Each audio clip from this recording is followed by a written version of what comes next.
Hello and welcome to TheAIbumMan, and this is part 2 of my epic CDs and vinyl I bought recently for March, April, May and June. So for 4 months, so that's why it's had to be split into 2 parts, because there really is so much and I couldn't remember which I got in each month, and there was no point in making 4 different videos for this. 2 5 years, yeah. So we're on to the CD section. So let's begin with something I have talked about before.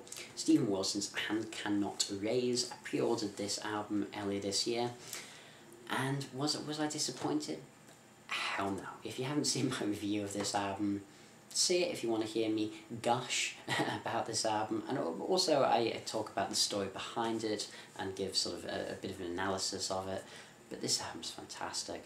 Absolutely stunning. I'm not going to tell you if it's my favourite album of the year so far, but can you really think of any albums that are better than this, released in 2015? Yeah.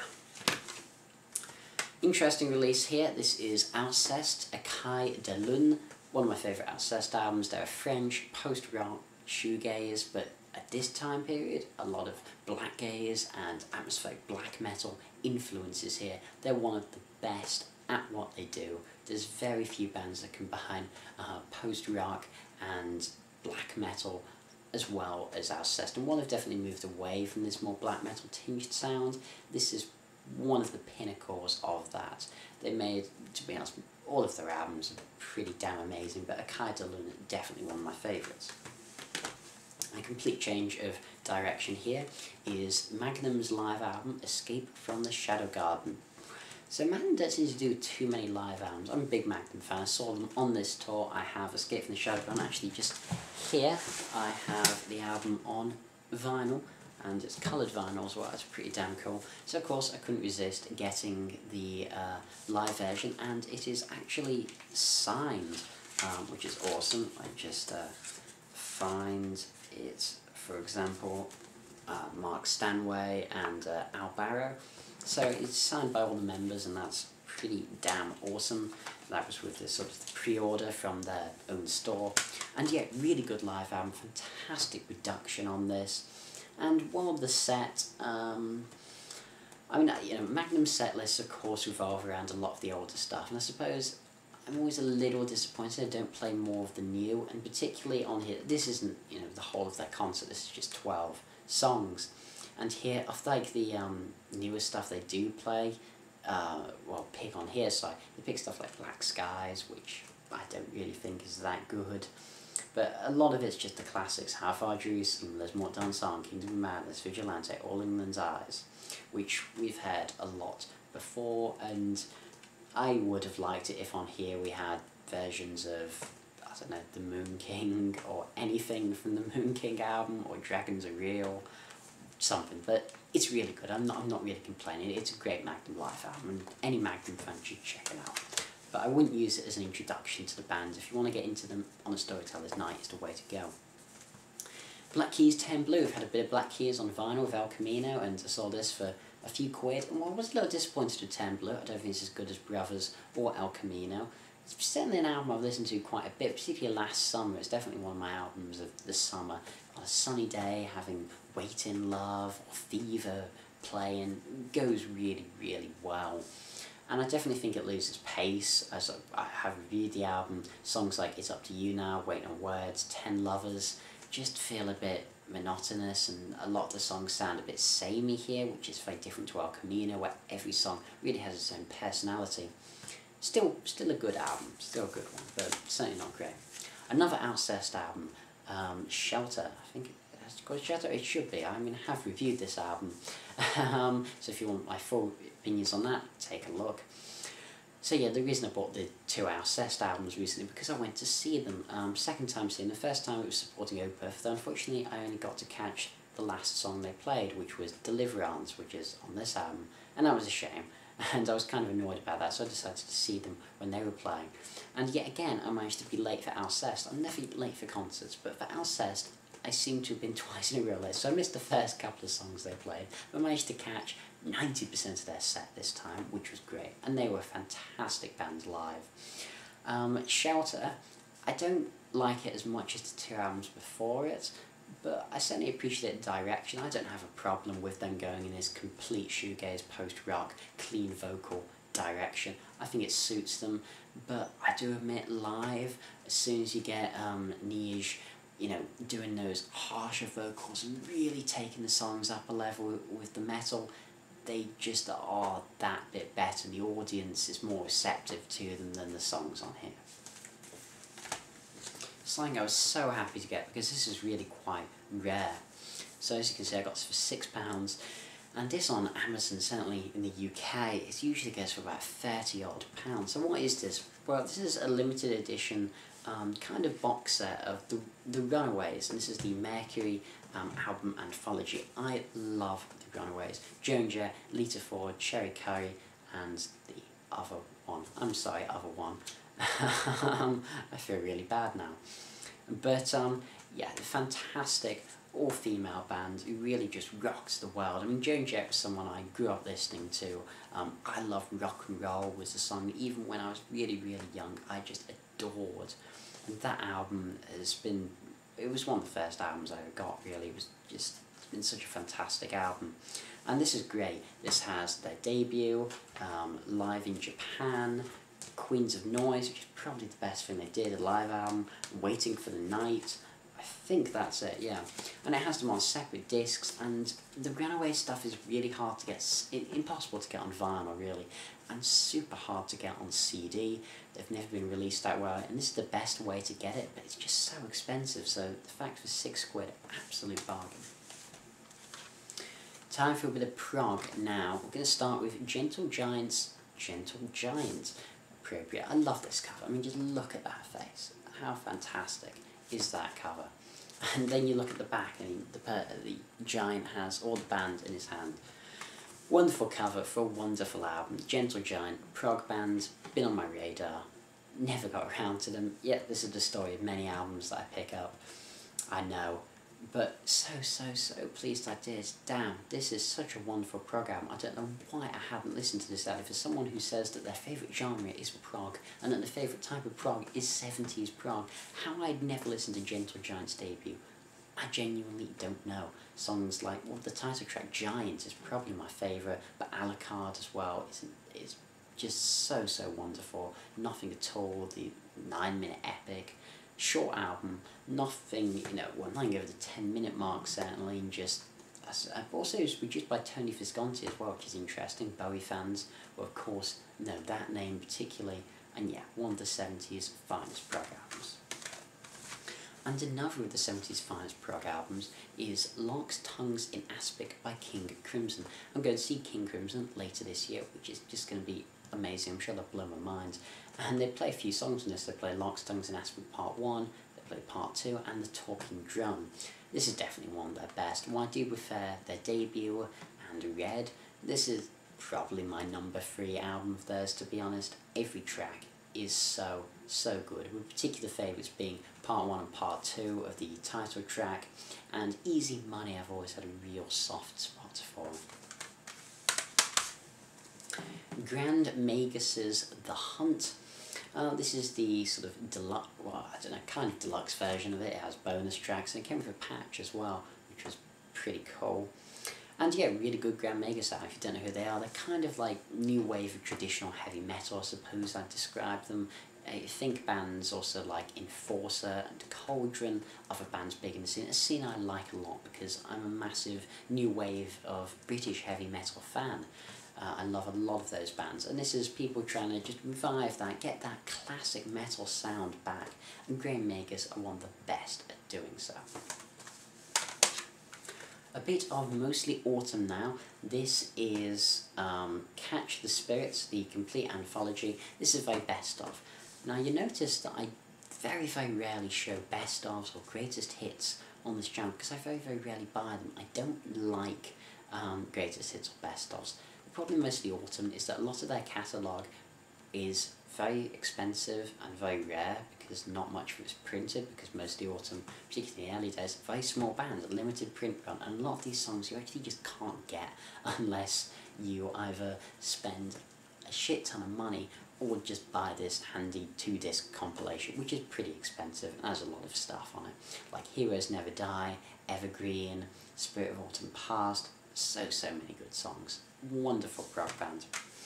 And another album of theirs, their second to latest album, The Ghost Moon Orchestra. This is definitely my favourite, with the latest singer Olivia Sparling-Josh, who replaced Heather Finlay. This was the first album, I believe, with Olivia Sparling, and one of my favourite mostly autumn albums, because it has songs like Unquiet Tears, which live in particular is just drop dead stunning. King of the Valley, which I really wish they'd play live, because I love that. And the title track as well, I really enjoy.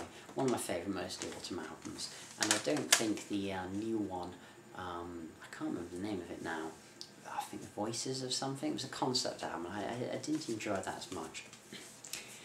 Another change of direction, we've had a bit of prog, now let's go for a bit of folk, and who better than Nick Drake and Brita Later. Nick Drake has very quickly become one of my favourite artists in folk and just overall. I listen to Nick Drake all the time, and I now have his 3 main and only albums. And this is, I really can't decide whether I prefer this or 5 Leaves Later more. I definitely think Pink Moon is his masterpiece, there's no doubt in my mind about that. But both this and 5 Leaves Later both have really interesting qualities. I just cannot make my mind up, but it doesn't matter. Nick Drake, I so wish he was able to make more albums, because all 3 of the ones he did release are just all unbelievable. A few albums I got cheap from HMV on a sale, which I thought were quite interesting. Judas Priest, Point of Entry, always looking to fill some gaps in my Priest collection. And this is a really underrated album of theirs. This is, I think, the first album after Rob Halford moved to America, and he moved, I can't remember the state now, this is going to really know, I think it's Arizona he moved to. So this is kind of a deserty album, as you could see, and a lot of the songs revolve around that, like Heading Out to the Highway, Desert Plains, Solar Angels, On the Run, that type of thing. The best song on here though is Turning Circles. Really underrated Judas Priest song that doesn't get a lot of attention, and this album is so good. It does tail off towards the end, unfortunately, after around sort of Solar Angels, I'd say, but the first half of this is up there with anything Priest ever did. Classic metal album, is about time I owned really, is Joe Satriani's Surfing the Alien, and quite cool artwork. And this is just instrumental guitar, which I'm not a big fan usually of, kind of like instrumental shredding guitar like Joe Satriani or Steve Vai. But this really works. This actually surprised me by how much I liked it. I just mainly bought it because I've heard it's a classic album, I hear it always highly rated, so it's like, oh, well, I'll give it a listen, I'll see what this is all about. And this was great. I mean, I knew Satch Boogie, I think it was on a Guitar Hero or something, but I know that song quite well. But other songs like Circles, Lords of Karma, Ice really surprised me with how interesting they were able to be, and just how tuneful. I thought it was just going to be like super shredding like some Steve Vai solo stuff can be. But no, this definitely had a tune, sort of a sense of purpose to it. Well executed out. Van Halen's Fair Warning. Again, I'd like to plug some holes in my Van Halen collection. And this is not one of my favourite Van Halen albums. It's not as good as 1 or 2 or 1984, which is my favourite.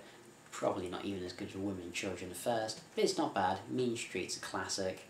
I like Unchained quite a bit. Aside from that, it's just decent. It's just good David Lee Roth Van Halen.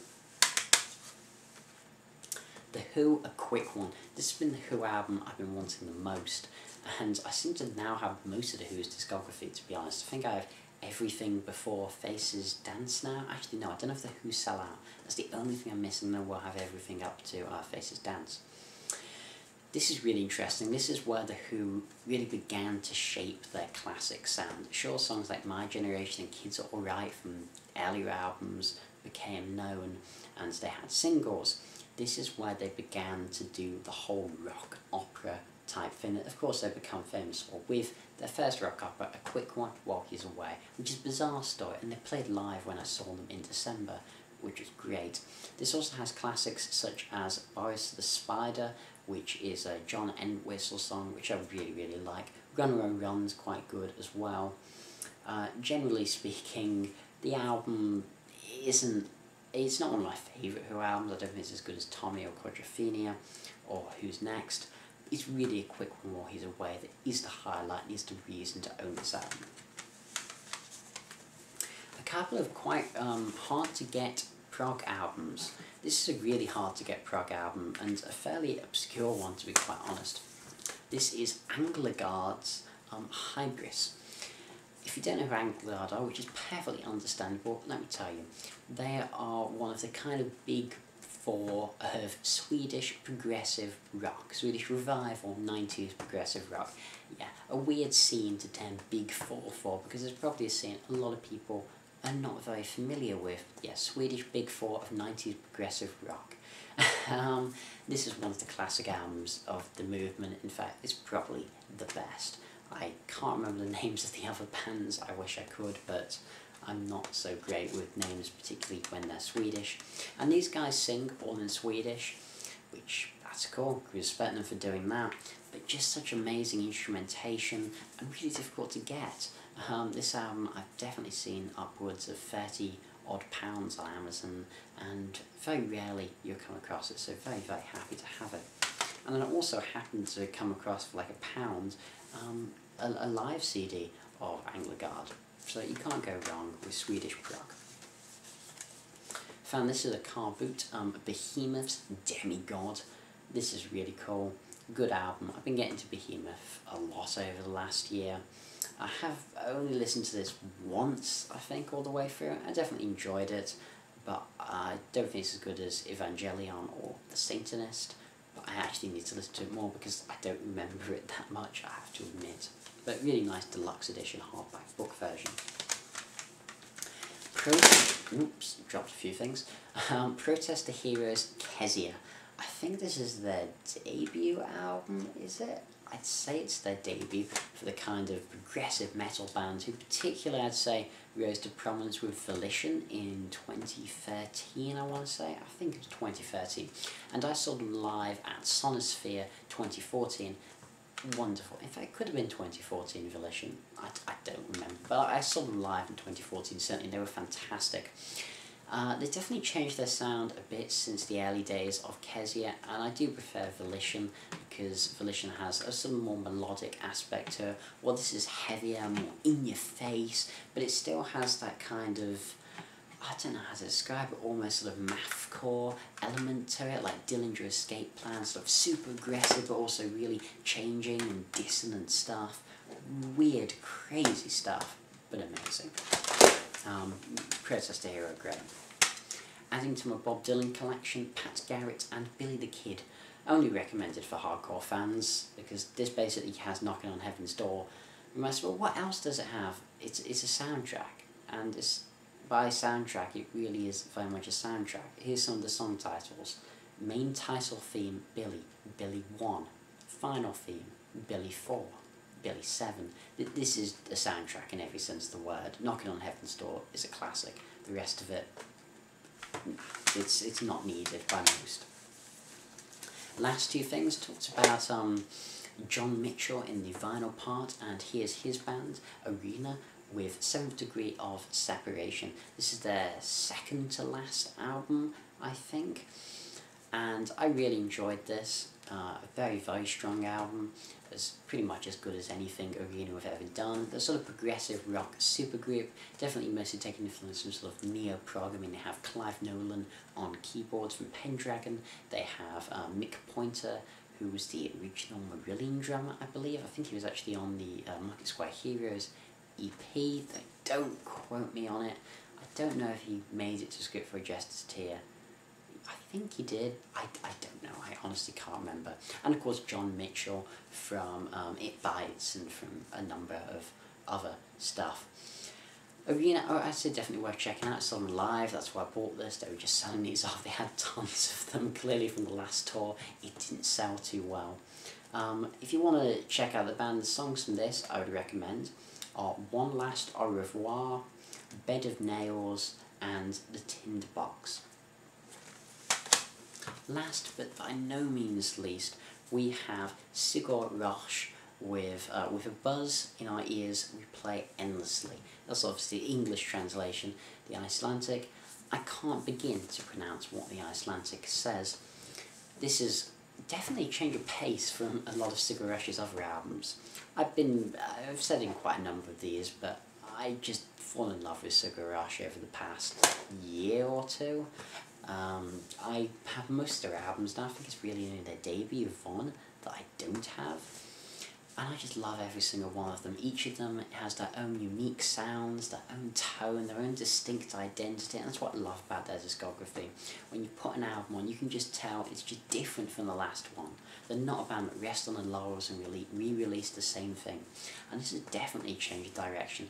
This goes in a more sort of indie, happier, upbeat, sort of quicker, poppier songs. This is definitely a far poppier album than like Aegetes Brian with its long 10-minute songs.